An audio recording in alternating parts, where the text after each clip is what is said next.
Hello, hello, hello. And I just realized that because I'm not going on to the start soon portion, I could have started my could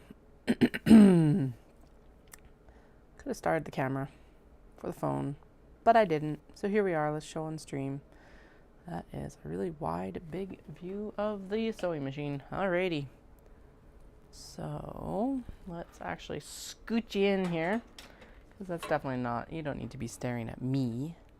Actually, I like that angle. Let's do something different today. And now you've got a face view and you still got the work view. All right.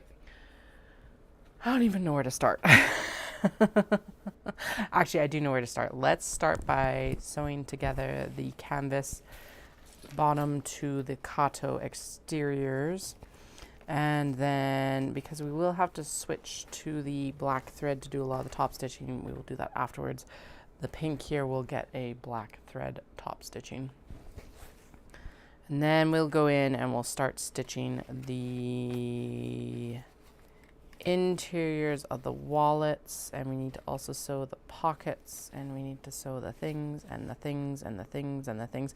We need so much zipper, and I totally forgot about that until I sat down. So much zipper. All right, gonna pull my handy dandy whip cart over that I've been kind of using, not really using for the last little bit. Well, I have actually been using, I used it for the Kyoto and it was super helpful. And then we're gonna kick the bin off here.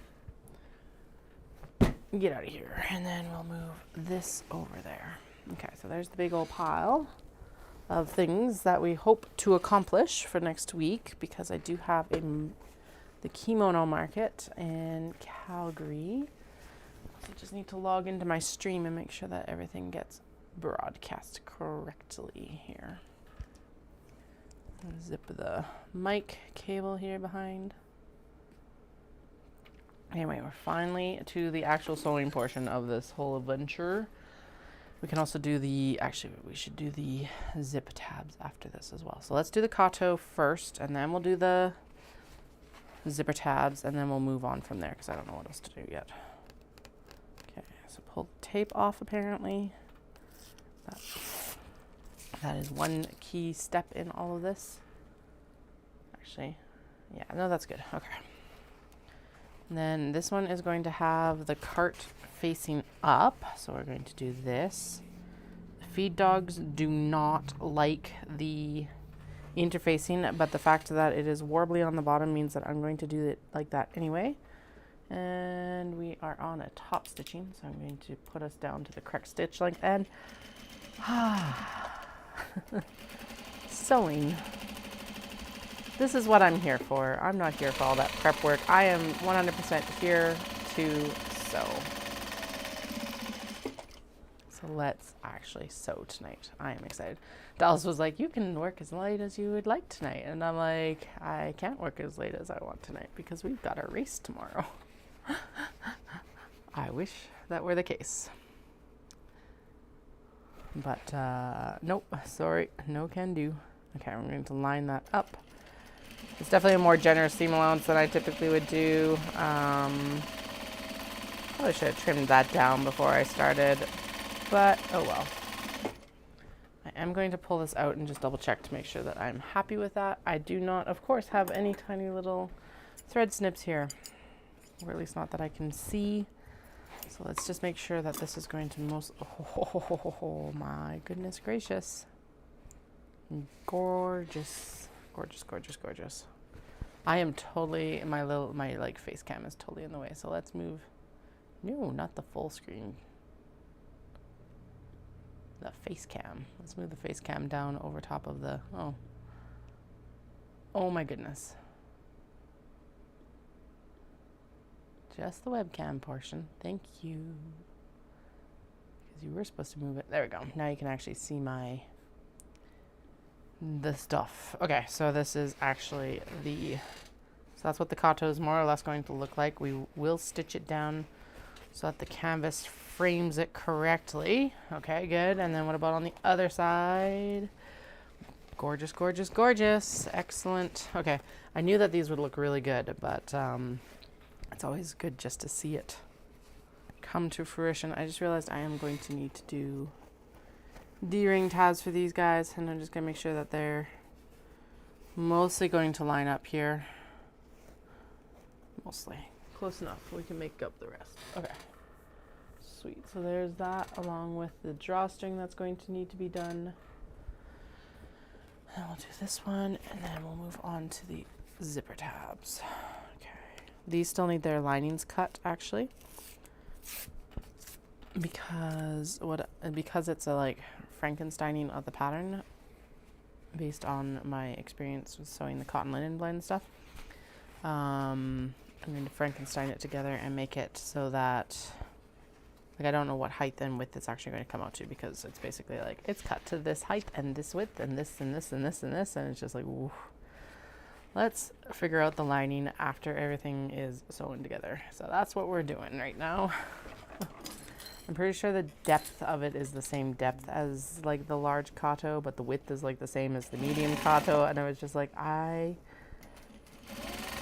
we'll just cut it out based on whatever it comes out to when I actually sew it. Now, is it going to be perfect for all of them? No, because obviously my seam allowance changed on that one, but like it'll give me a better idea of how we're going to approach this in the future. So that's where we're currently at. We're going to get these Kyoto exteriors put together, and then we're going to move into everything else. No, okay, I still have thread in the bobbin. That would have sucked to like just have sat down and then been like, oh, there's no thread in the bobbin. Damn it. You know what's happened. Okay, the camera is totally in the way of my hand crank, but oh well.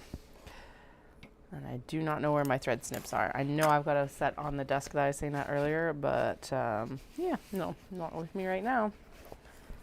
Oh, it's so gorgeous. Like, it's like so good. I don't know why I didn't think of making Kyoto the Obi before this, but I am glad I finally had that brainwave. It's like, that's just going to be so amazing. I'll actually show it on the face cam, because I think that's probably going to show you better in some ways. So it's going to look a little bit, like the dimensions are going to look a little bit different compared to the cotton and cotton linen blend Kyoto. And that's simply because it is different dimensions. Like I said, this is kind of a mashup of all the dimensions basically. So just as a heads up, it will look different from the ones that I typically use. You aren't even supposed to be involved in this. All right. These are all going to get dark top stitching, so I'm not going to worry about them right now. These ones with the floral pattern are going to get top stitched. That is a card pocket back. Don't stay there, just chill. And yes, we will get back to the normal sewing after this, but right now, because I have the kimono market, we are going to we're focusing in on the kimono makes right now. All right, so these ones were finished last year. I never finished the wallet that they're supposed to go into, so now they're going to go into a different wallet this year, and that is perfectly fine. All right, now what did I do with the zipper stuff, like the zipper tabs? I know it's in here somewhere, because we sat down and we cut all of those, so it should be here close by. All right, there's the rest of the, there's a lot more of the card backs. So that's a card pocket back, that's a card pocket back. Those are interior fabrics. These are exterior fabrics. I actually need to stitch them on the bottom. Those are all card pockets. Okay.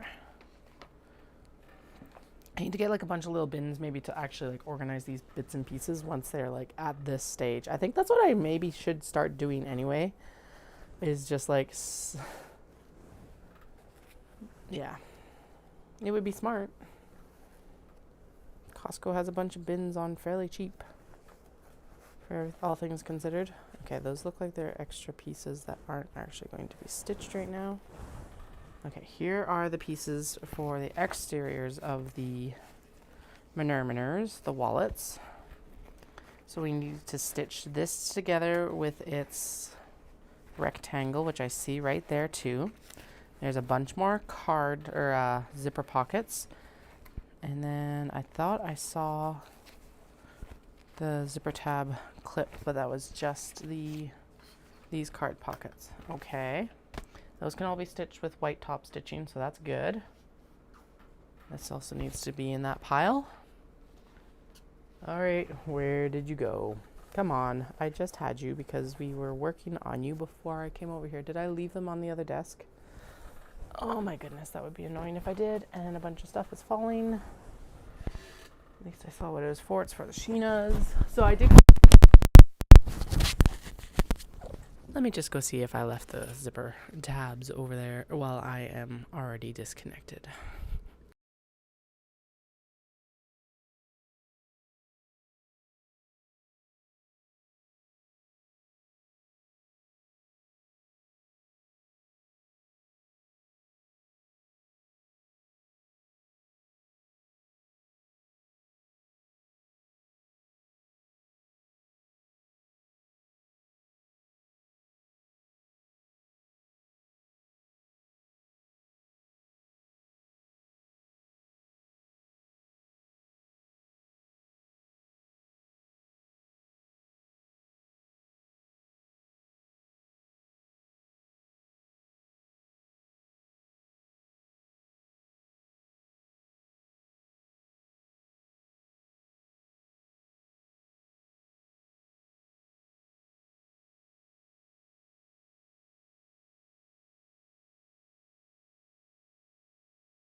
Okay, I found the things. The things have been acquired, which means that I have gotten all of the zipper tabs.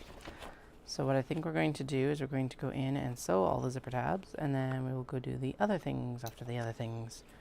So, and then those don't still need to be clipped together. Those could stay clipped together, not a big deal. And then actually, let's sew together the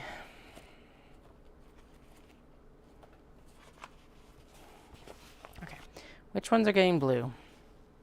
Doesn't really matter because it's just like the blue ones are going to get the blue things. Although it kind of does matter because it's like what color zipper is actually the question that I need to answer.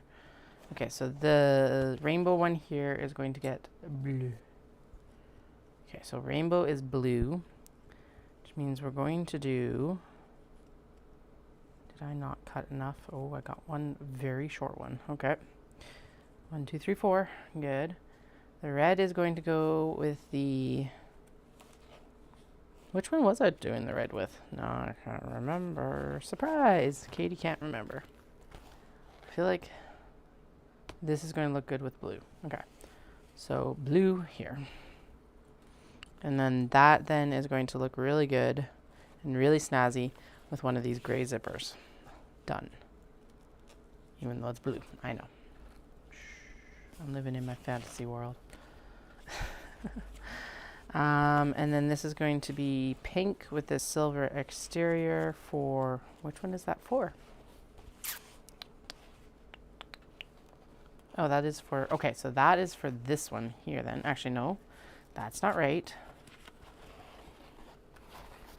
That is this exterior with this one, also with the pink interior. And then the mermaid scales is the other one.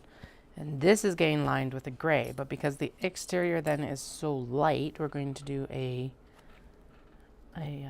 ivory zipper. 1, 2, 3, 4. 4 pieces? 4 pieces, okay. You guys are in the totally not the right position to actually see what I'm doing. You're probably like, Kate, what the fuck are you talking about? Let me move the... Let's put this on intermission and I'll move you around because, yeah, this is not cool. All right. Hello, you've got a nice big shot of my head now and the mess behind me because when is it not messy? Most of that is actually work in progress work, so I'm not too worried about it because a lot of it's going to get finished here hopefully in the next, well, basically after vacation.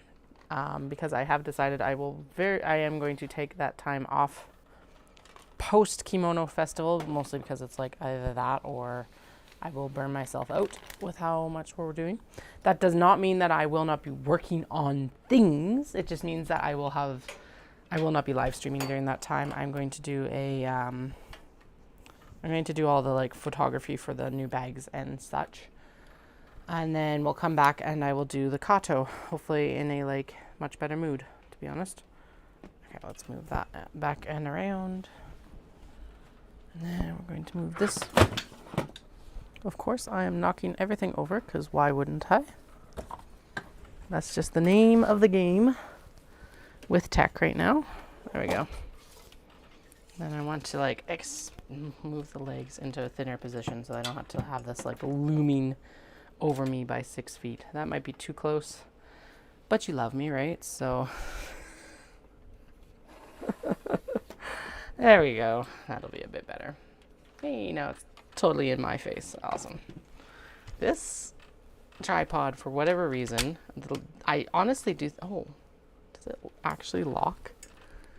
I might have actually clicked into a lock position, and if it did, no, it did not. Okay. I was gonna be like, if it did, that would be the best thing that this thing has done for a while, besides properly light my stuff. But anyway, the tripod on my old one was definitely better, but the problem was that the ring light gave out and was being a pain in the butt, and the kids actually did break the tripod. That's what it was. The kids broke the tripod. And so it was like I couldn't actually use it for it wasn't stable enough to use with my phone anymore. That's what happened. Okay. You need to come out. You need to go in this one, and then you need to have your thing cranked. Because of course you guys need to see what I'm actually doing to get this sorted out. But like I said, I hope it's entertaining and relatable. Hashtag relatable. Man, that feels like such a dated joke already because it's like, do hashtags even work anymore? Are they even relevant? Relevant? Is that the right way to say that? Relevant? Relevant, not relevant. I think that was it was an intonation difference or something. I don't know. Something was weird there. I don't know what. I can't put my finger on it though. All right. Now, stay there, Surge Bar. We're going to turn the phone this direction because that's just better for its cord. It's not getting damaged. Now you have a way better view of the actual desk, although I do think I'm going to try and put it down to the dual cam. Dual camera, no, not the dual camera, the dual wide. It's about the same. But I can work with that. Now you're going to actually be able to see what the actual F I'm talking about when I'm talking. Yeah, there we go. Okay. Sorry, minute adjustments. There we go. Turn the ring light back on. Okay, here we go. Okay, so this is the exterior for the mermaid, and it's also getting the gray.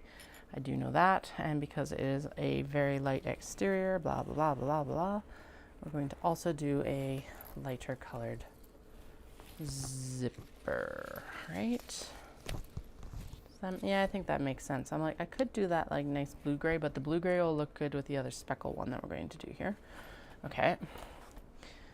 And then this is the exterior to the rainbow, which is getting the blue speckle as well. And we're going to put the other like blue gray charcoal zipper here with that too. Yeah, that looks good. Okay, sweet. Whew. And then honestly, I need another light zipper for this one, because this one is going to be paired up with this and the red. Nah, screw it. Let's do a black zipper because I think that's going to just look classy. It's going to create a lot of contrast, which will be really good. So I think a black zipper against this will be fine. And honestly, the other one is like off-white and this is like white. So yeah, I don't think white. Nope. We're done. Okay, black it is. I don't know why I'm still fiddling with these, because realistically I could actually stitch the zipper tab now. Okay, so let's do it. How do you want me to, how large do you want the zipper when I stitch the zipper tabs? Ding, ding, ding. Do I want to think about that, or do I want to actually like, oh, it actually has like quite a ways into the thing. Okay. Measure and trim the zipper, because it needs to be a very specific length, which would be helped along by my small ruler. So let me get up one more time and see if I can find it. Okay, 1 second.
What did I even get up for? I don't remember. But I did get the stuff to do the things with, like, where the snap and stuff is supposed to go. So that's good. That is also useful information to have. Okay, so let's go in and actually sew let's sew the exterior pieces. Yeah, okay.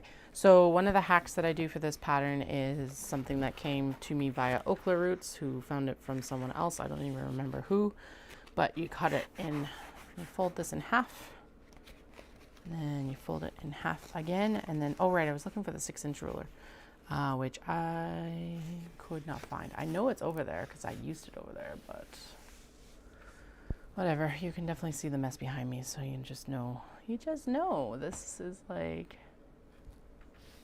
yeah, I need to tidy up. Anyway, so we're gonna trim a hole in the center of the wallet. I guess no one really cares how messy the studio is, as long as I am doing quality work, right? There you go. So that is going to be the turning hole for everything for the wallet. And this will go in, and we will sew. Yeah, let's just do these one at a time. Then we'll sew the interior, exterior together. Super easy. Everything needs to line up. That is the center line right there. We just folded a new center line in there, so it should at least mostly line up. Yep. All right, now what is the seam allowance? Last extremely important question. What is the seam allowance for the exterior? And no, we can't do that until, ow.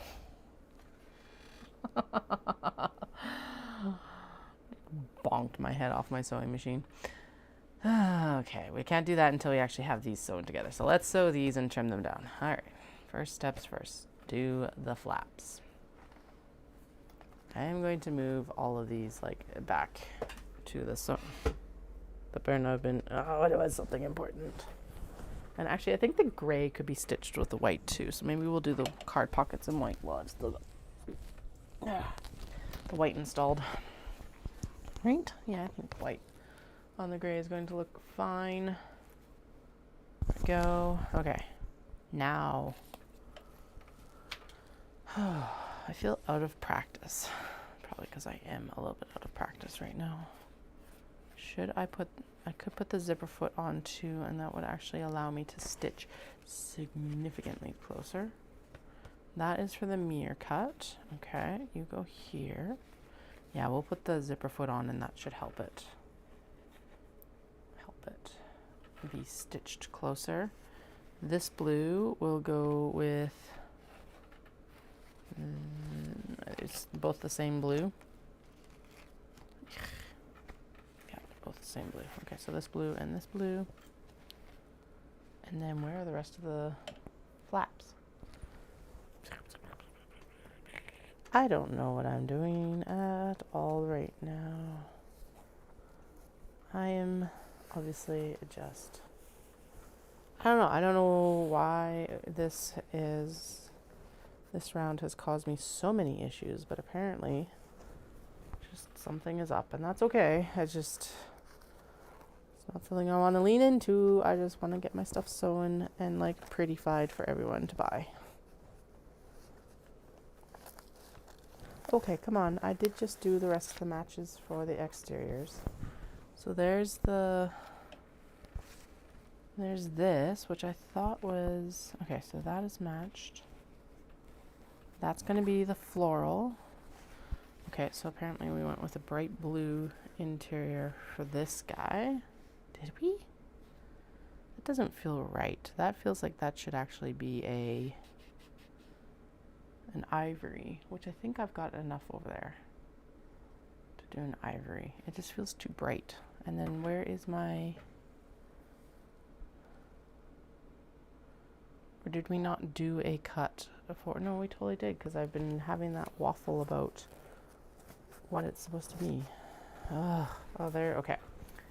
Here is the floral cut, right, because I put it with the actual bag. Okay.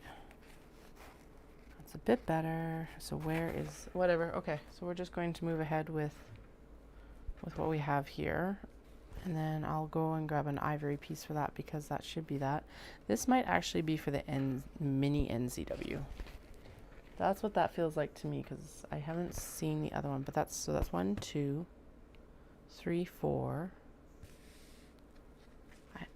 I had 5, so that should be it. Okay, well, we'll start here. I don't know what else to tell you. We'll start here. Yeah, okay, cool. And we're going to move to the zipper foot because the zipper foot will be the better option for sewing close to the actual stabilizer. If you're just joining me, it is complete chaos right now because I just did another move and now I'm like, where is half the stuff that I was going to work on? Apparently not here. Joke's on you. Like, what? And then some of the pieces where I'm like, this doesn't feel right. Like a bright blue base for the rainbow bag when everything else is like in the nice kind of white neutral tones, ivories and stuff like that. So I'm like, okay, apparently I need to do some investigation here in a few minutes. Anyway, we are going to sew the, we're going to work on what we have on hand right now. I was debating about sewing the exteriors together, like, yeah, the exterior and the interior of the exterior, and then I realized that I needed the flaps. So we're going to sew all the flaps I have at hand right now. I'm highly confused because I was nearly 100% sure that I had a mermaid scale cut done, and apparently I do not, or at least it's like not here right now, so I don't know what's up.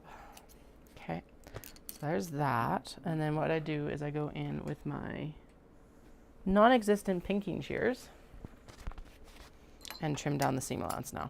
So this is why I don't trim this down before this point, is because it's a waste of time, because it's still gotta happen now. Now without the pinking shears, well, with the pinking shears this would be a one-step process. Without the pinking shears it just means that it's kind of a two-step process, in the fact that now I will go in and just do snips on these corners. If I was using the pinking shears, everything would have already been basically fine. It would have been done already. All right, and I apparently am going to have a fight with my stomach right now, so I may need to go up to the washroom here. Yes. All right, I'll be right back in a few minutes.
All right, my belly did not win this time, and actually I remembered where my ruler was. All right, my phone actually needs to be put in. I remembered where my ruler was, and I remembered where my pinking shears were, and so that was apparently a good run up the stairs, besides the fact that it was like nearly a battle lost with my belly. Okay. There we go. Let's get this in here, and then I think that looks, if not good, at least decent. Sweet. All right, let's get the collab cam back here. Ding a ding a ding. Oh, apparently it's like you are actually, there we go. Get it to be horizontal because that is the main streaming point. Okay, there we go. So now I can take the pinking shears. Yes, I've already cut the seam down, but what I'll do is I'll just ease the corners here with the pinking shears and the notching. Okay, and I don't want to get too close because otherwise it pops through on the exterior. Okay, I'm gonna turn this one because let's see what it actually looks like. I haven't sewn any of the NCWs for like a year, over a year. They would have been finished for like, I think I finished them for Omatsuri. Maybe. I don't even remember if I finished any for Omatsuri. They are definitely around for Knit City. That's the first time I have them remembered in my consciousness. Holy, yeah, gorgeous. So there is the exterior flap for that one. Spectacular. Now, I will probably throw these under the iron as well, but realistically at this point all I need to do is just throw something slightly weighted on top of it. Really, I need that. There it is. That ruler, the square ruler, because that will, it doesn't look like much, but it doesn't need much either. All right, next, and then these are good. Oh, I should have brought those garbage cans over to sort the scraps. Oh well, okay. Now this one is a pretty tight fit, but that's okay. That's again why we've got that zipper foot on. So let's do this.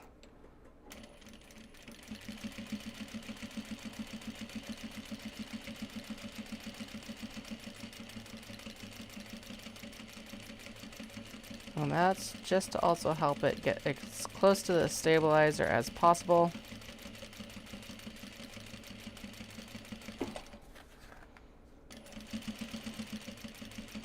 Because that is where it's at.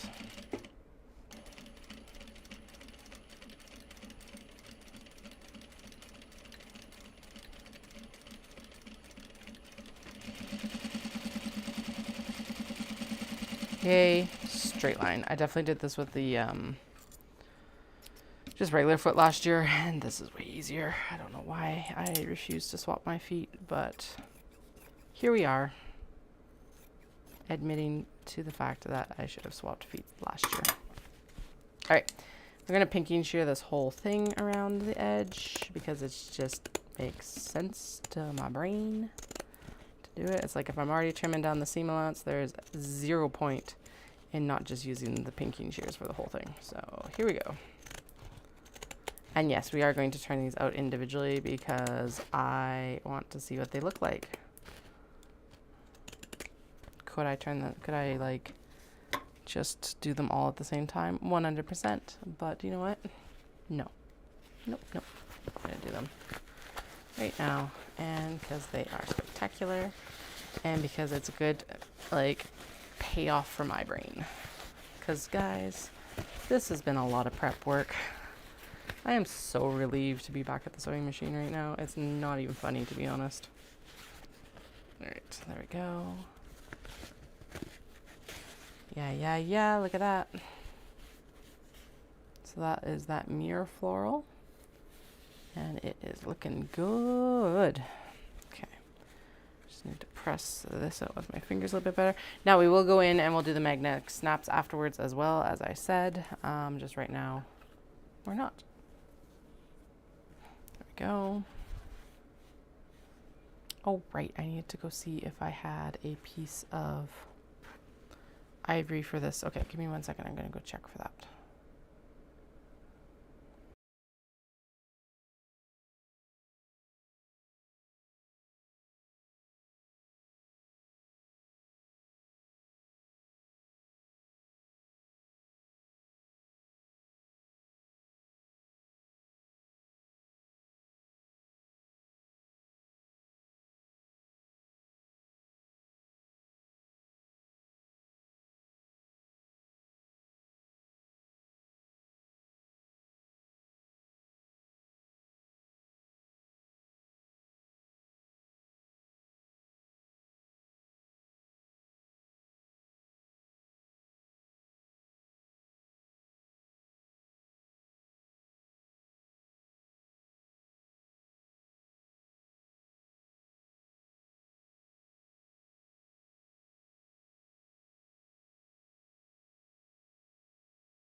Okay, I'm actually going to make 2 smarter decisions. So this is going to be the ivory that's going to go with the rainbow piece, and then I'm going to back off on the blue, because honestly the blue that we're using for everything else for the interiors is also going to look way better for this one.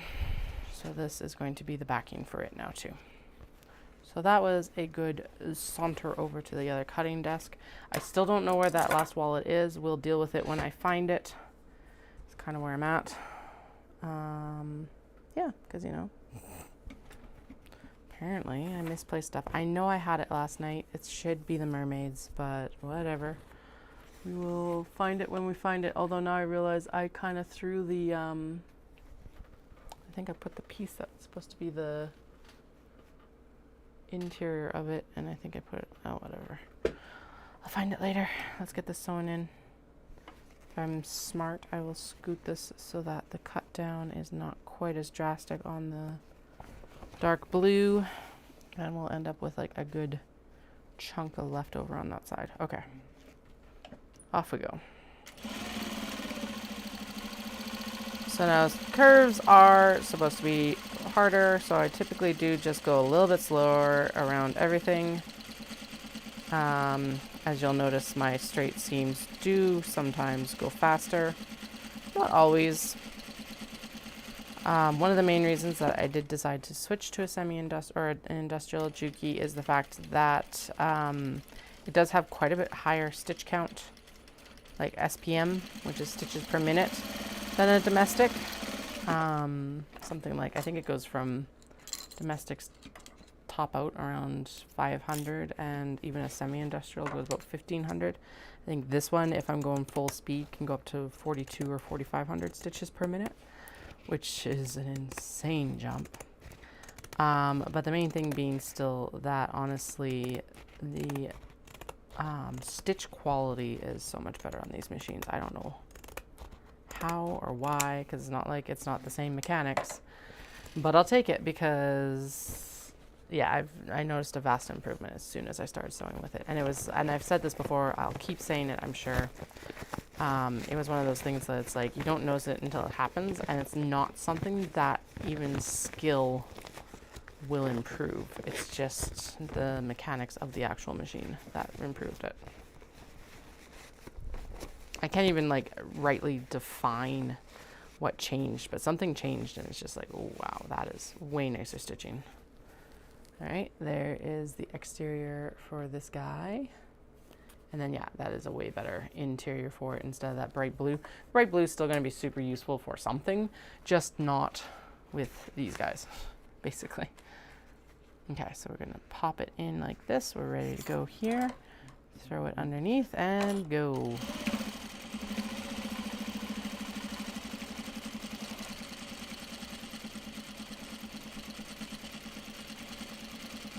And we feel like, Katie, Why aren't you just stitching the Kato?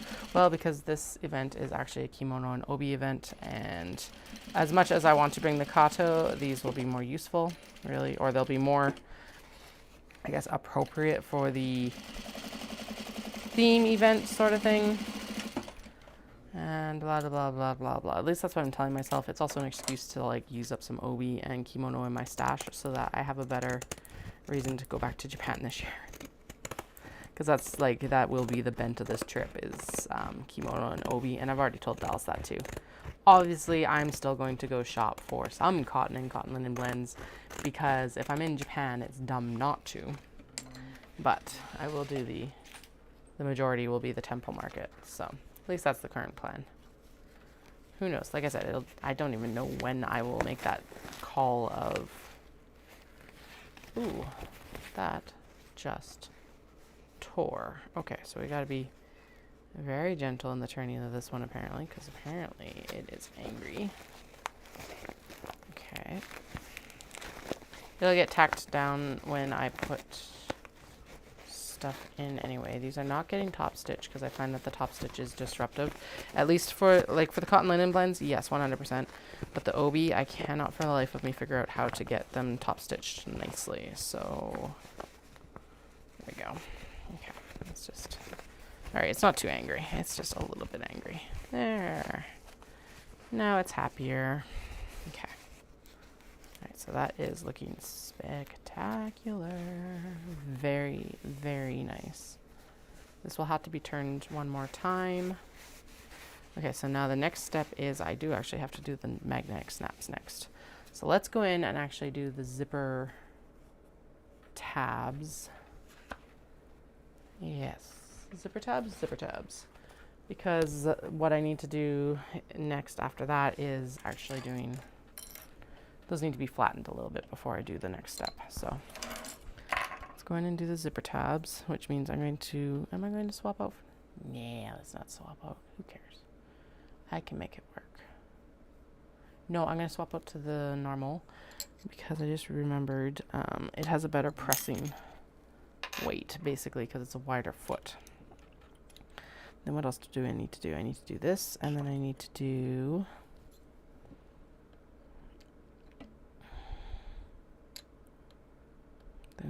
stuff. Blah blah stuff. Okay, so zipper tape, and then we're going to do, okay, so I'm going to grab all the zippers that we've matched up so that I for sure, oh, and then I'm going to do the top stitching. Yeah, the top stitching and the middle stitching for the pockets. Okay. These will need to be stitched. Okay, and so these zippers will need to be stitched. This zipper as well. And then yeah, we will not white top stitch the blue. So these will need to be dark top stitch. We'll stitch them on, we'll still do the zipper pulls, but then the top stitching will have to be dark. So ding, ding. Oh no, all of those need to be sewn together because they're all half pieces. Card wallets. These all need to be stitched together because they're half pieces technically too. Ding, ding, ding, ding, ding. And then those will all end up being top stitched with the dark. And then we're into the Sheena stuff. Okay, sweet. So let's do zipper pockets next. By the way, if you've joined me and I can't see you, I am very sorry. But do feel free to throw anything in the chat that you would like to talk about. Yeah.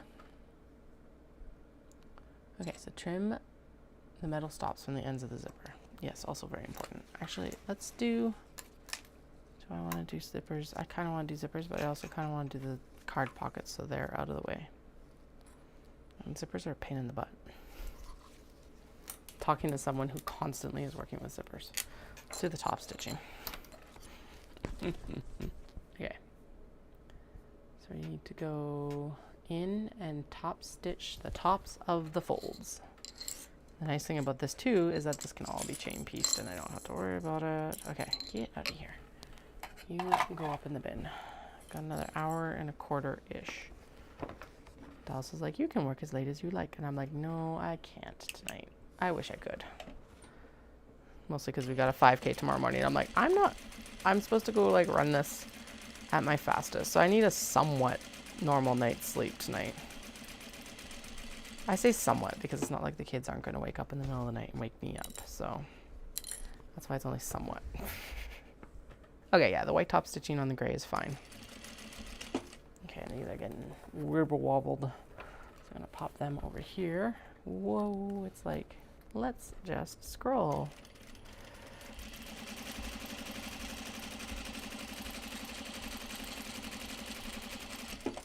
All right.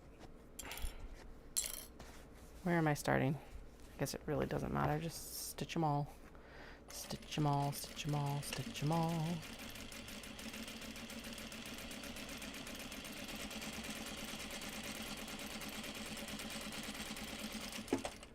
This is like the meditative part of this process. Now that the actual prep is done, and we're getting into the actual sewing part. Just kind of feel the like, at least I'm getting to the sewing part now. So I'm a week out at least from the event, which is always good. This is not like a high pressure event. It's totally like internal pressure. But at the same time, I'm like, I want to make a good showing. And I do think that these are going to be good. I will make a lot more keychains in the next week as well. Just because those are super fun.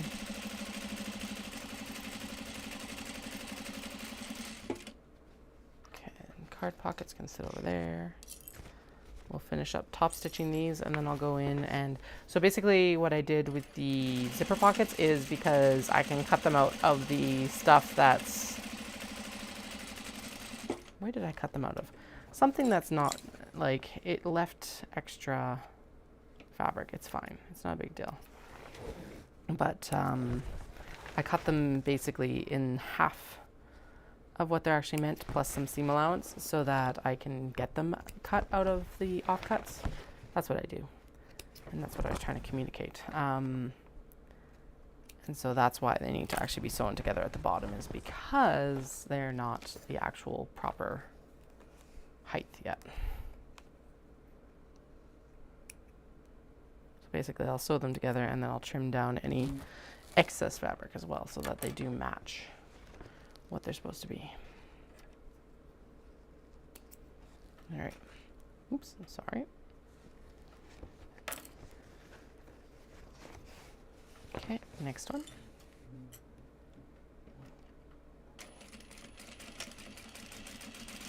I don't know what length, what width I'm actually supposed to be top stitching these at, but this looks like a good width. So that's what we're going to stick with.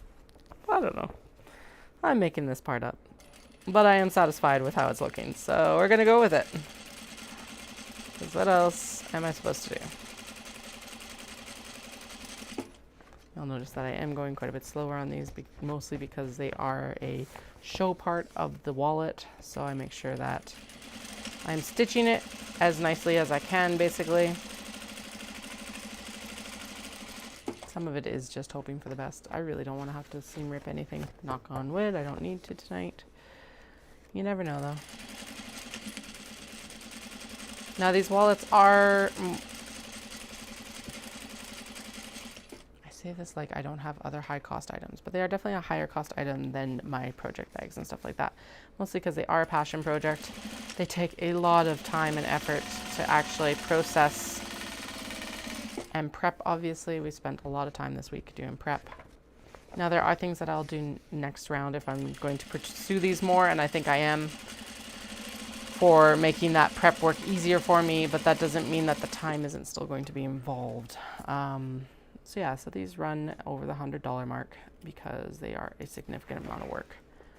And the last round ran at about the 125 mark, and I think I'm going to run this around the 150 to 175 mark because they are they're an appreciable amount more work this round than they were last round. So that's where they're going to sit. And given that, like, even though the kimono and obi are secondhand, it is still quite an expense, time, and like money wise to go be able to select them as well. As much as it is also a treat to myself, basically, to go to Japan, there is still that cost associated with it too. I know I don't need to justify my costs, but it's just, yeah, this time I was realizing how much extra time it takes to actually upcycle the fabric and things like that. Because like with cotton linen, you just kind of, oh, that thread ran out. The cotton linen you just like throw down and you cut it based on the measurements and then you're good. All done, basically, right? So. Whereas this, it's like trying to piece it together from pieces that don't necessarily want to go together, so. Or need to be pieced together or whatever, just like sewing the zipper pockets. So. All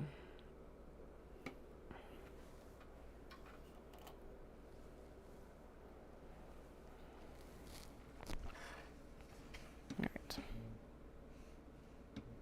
Blend this in, and then I'll go in and pull the rest of that thread back out so that then we can singe it off and it'll all be nice and clean.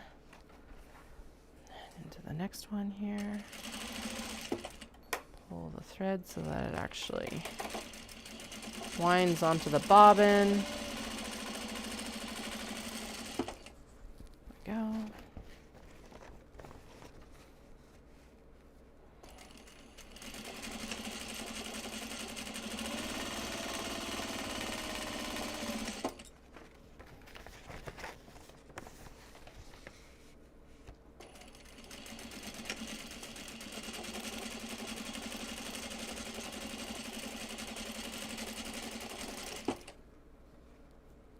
I already do 2 of them? Okay, cool, I did. Go do this last one here. Alright, if you're watching this later, my challenge to you is to ask, you want to comment, what is your top wish list travel destination? And even if you are traveling there, let me know, because I want to vicariously join you.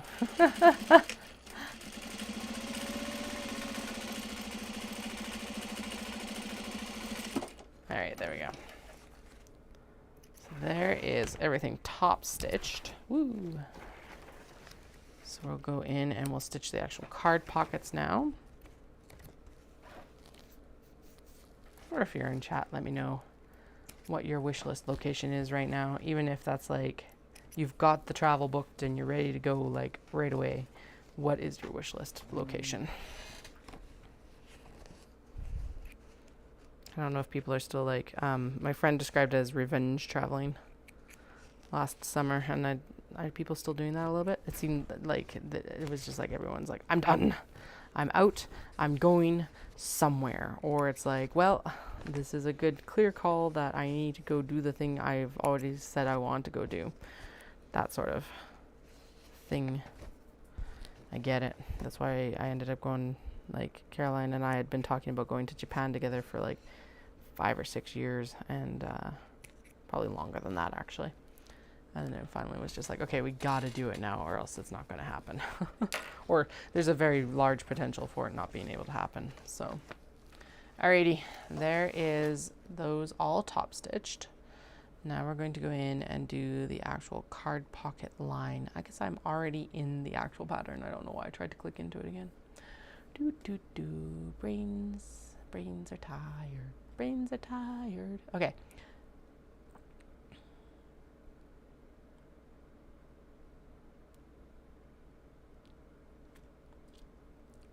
Refold and pin the sides edges down so they won't slide and become uneven when basting. And then baste them. All right. Do as the pattern says, not as I do. I'm not going to pin it. You know I'm not going to pin it. I'm going to go really high up in my basting stitch length, and we're going to just go straight down.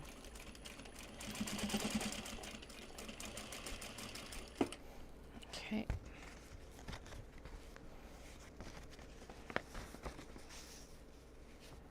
Same here. These are stitches you are not going to see. They are not part of the construction or anything.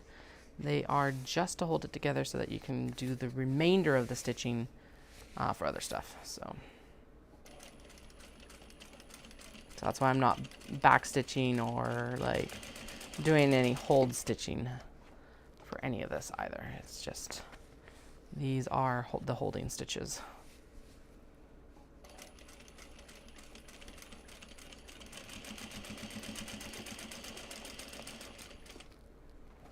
Okay, just about there. Okay, everything's looking still nice and straight. We're all even from what I can tell. 1/8 of an inch, for anyone who's like new to sewing or kind of wants to know, is basically just under the other side of the foot. 1/4 inch is typically a fully under the foot, basically, or like, yeah, so under the little foot prong, I guess you could call it. 1/8 of an inch is like just past the needle, basically, or on where the needle is sewing, basically. And realistically, if a basting stitch doesn't fully catch either, that's fine too. Like I said, it's just holding everything in place so you can get the rest of the stitching done. All right, so there is one side. I am going to cut these all apart, and we're going to do the other side. Now, the other set that will get done is the blue ones, but the blue ones are all going to go black thread. I don't know why, but I think it will look nicer. But all of these obviously got white, so. Now the basting thread color really doesn't matter, but I'm not swapping colors right now. That's basically what's happening. Not swapping colors. Okay.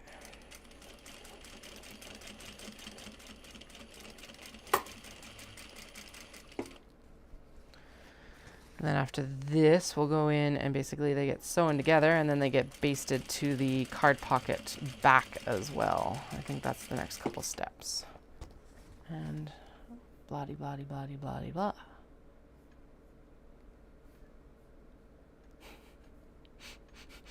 So our kiddos are racing tomorrow. And the eldest apparently just told Dallas that they're going to beat other little kids.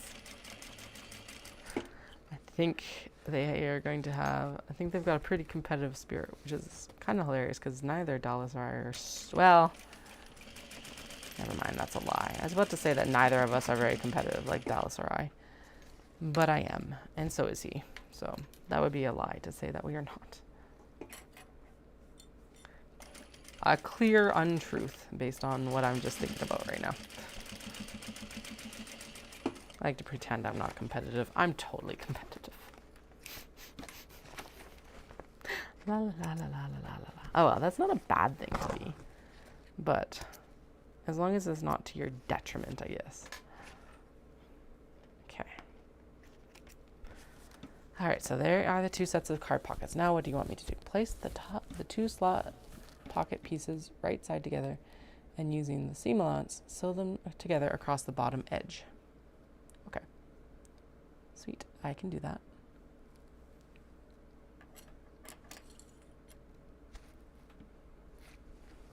Yeah, so these sew together this way, I think. So place the two slot. Oh, I gotta, okay. Okay, these have to be trimmed down apparently. Okay. Yeah, I could definitely use a trim down there. Okay. They need to be trimmed down to, that is a very important thing that I just read. Okay. Yeah, so I'm going to trim it off of the bottom because that is where it's warbly. And it is, looked like it was more or less the right height, if not a little bit like too small. Nope, we're just right at the right height for most of the way across. Sweet. Okay, I'm just gonna make it as straight as I can. 100%, this should be being done on a cutting mat. But what I'm going to do is I'm going to mark it and then we'll scissor cut it. That's fine too.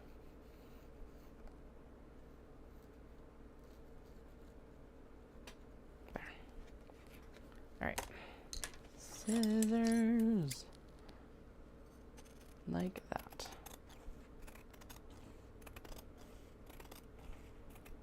Okay, so there's one cut down. And then honestly, I'm going to cheat on the other one and we're going to just match it up.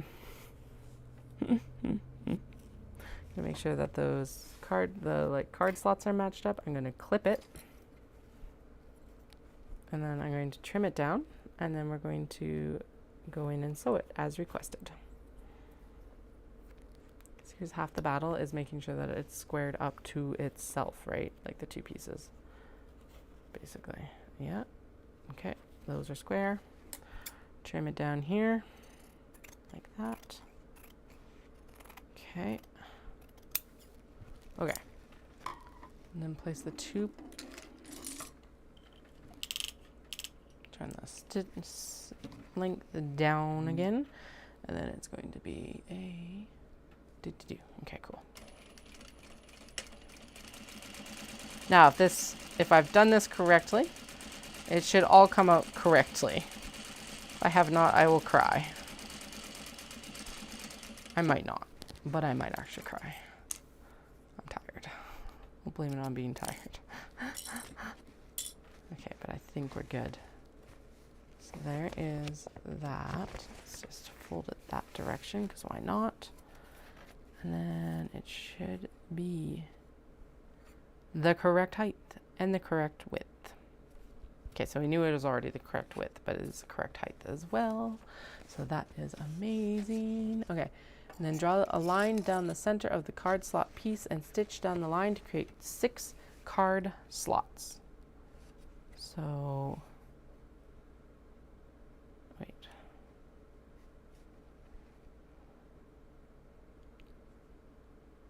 Oh, okay. Yeah, okay, no, we're good. Whew. I was just like, wait, is this actually right? But it is right. We're good. Okay, so I need to make the card slots that wide. 4 inches wide to hold the cards. And that's going to be right in the center. Okay, this one I am going to mark as lightly as this marker can mark.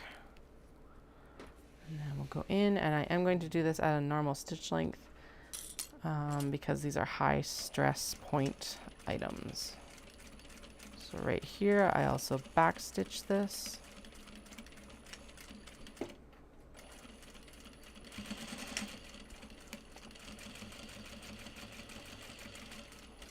going to back stitch at the bottom too, which sounds weird, but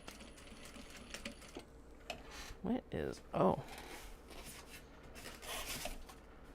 There's styrofoam in my, had to get new toner for the, no, that's not actually what's making the noise. I thought my foot rubbing against the toner styrofoam was what was making a weird noise under my desk, but it is not it, which is very interesting. Okay, there we go. We have it done. There's card pocket number 1. Trim up this thread if I can, or pull it out if I can. That would be even better. Sweet, majority of it at least. I'll trim down what I can't get. There we go. All right, 1 card slot pocket done. And then we place it together with the card slot backing. I may as well, sorry, I'm like, I totally am into like chain piecing, but this is one of those cases where it's just better not to. It's better to do this all in bits and pieces, to be honest. Okay. Trim down the threads. Trim down the threads. That's not the right way. Yes, it is.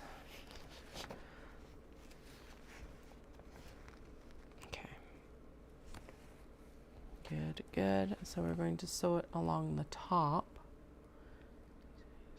Top and bottom edges. Turn right sides out and press the seams and then do a top stitching. Okay, so the side seams stay raw. That's fine. I know that's fine because they get caught later. Right now, this gets stitched here.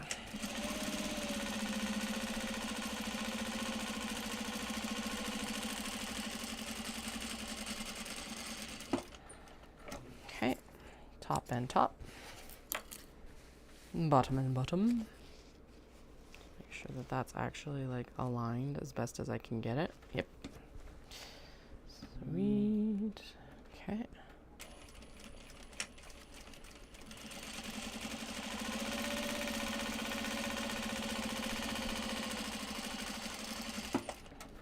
Excellent. All right, and then we turn this out.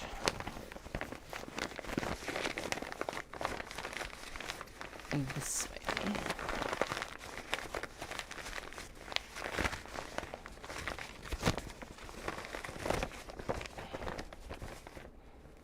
Okay, that does actually look like it could use a press this time because of the paper, like papery interfacing. It's a little bit crinklier than normal. Then it's just going to get a top stitch at the top there, and that is what goes in the wallet. So that actually didn't take as long as I anticipated tonight. Sometimes it takes a lot more effort than that. Actually, oh yeah, no, never mind. Go in and, okay, so it does actually call for an 1/8 of an inch top stitch, but since I've already done a 1/4 inch on all the other pockets for this one, we're going to stick with a 1/4 inch because then it will look consistent, and that's what we care about. Consistency, not necessarily perfection, but at least consistency. All right.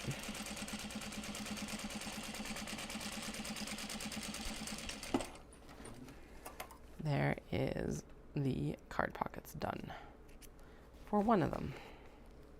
Which one? I don't know. But they're mostly done. Okay.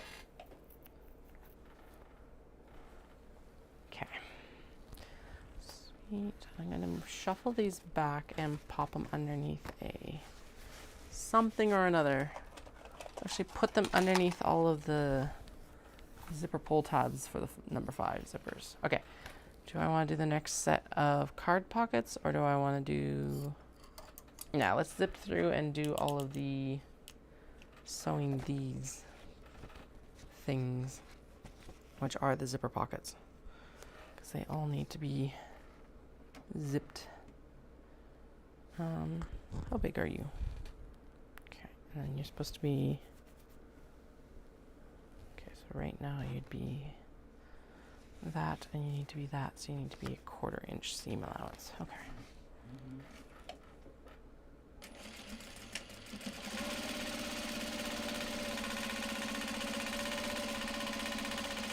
Like I said, these can always be trimmed down as well, but if I don't have to, it's one less step, and that would be amazing.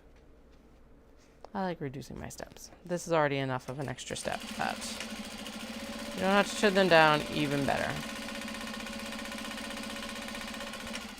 There we go, and then these all need to be done too. Actually, let's do this one with this one.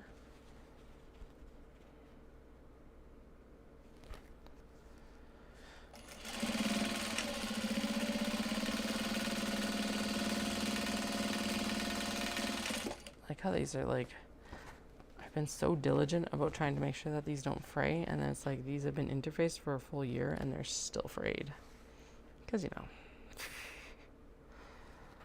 story of the kimono, I guess, right?